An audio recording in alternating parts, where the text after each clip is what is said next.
One of the critical issues in this district in Uganda is the issue of managing mental health. But I'm happy that AFOD has come with this idea that they should have at least established a system which includes people, which includes institutions to help the mental health people. I thank you so much for coming up with this, Executive Director, and your board. ADJUMANI is peaceful, Honorable Minister. The people are coordinated. The people are happy. Causes of mental illness are the following. Top on the list is epilepsy. Epilepsy in the last 3 years constituted 71% of all mental disorders managed at the hospital, and bipolar disorders. These two conditions at times they lapse. You find somebody goes in a depressive state. After some months, they go to the manic phase of excitement. From depression to excitement. So we classify these diseases as one condition. One time somebody is depressed, the other time he becomes excited and has mania. And this constituted 20% of all mental health conditions in ADJUMANI. So you can see, number 2 is depression and mania. The two are the same.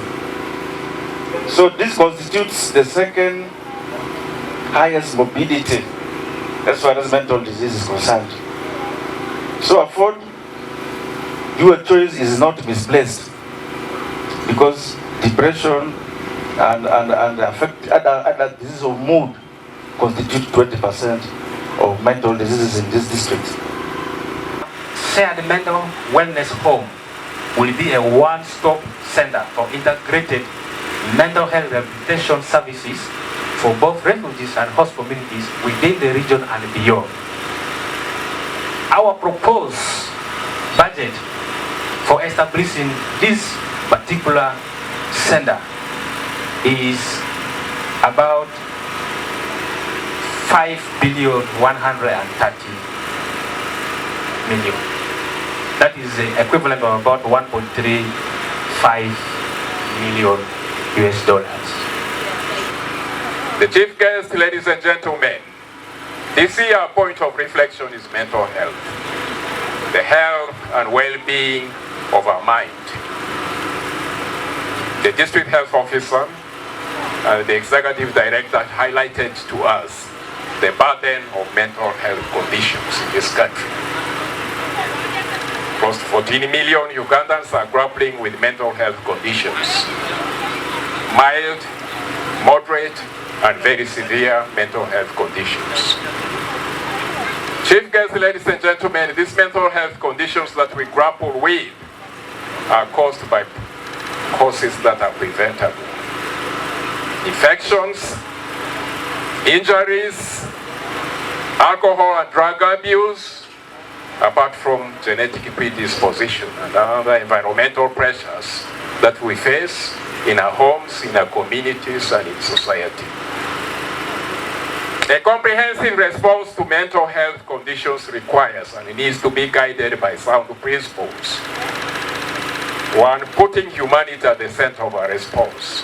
People who are not healthy are actually poor.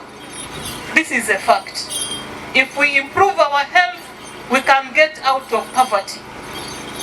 So that is where I'm going to call upon all of us to support this. I'm going to call upon all stakeholders, development partners, to support this cause, so that in 5 years' time we have a facility. But I still also want to thank the local government, chairman, COW and the RDC and your technical people, that you're already doing something about mental health. But AFOD, partnering with AFOD, can can take us to another level. I want to appreciate the Muzee who gave land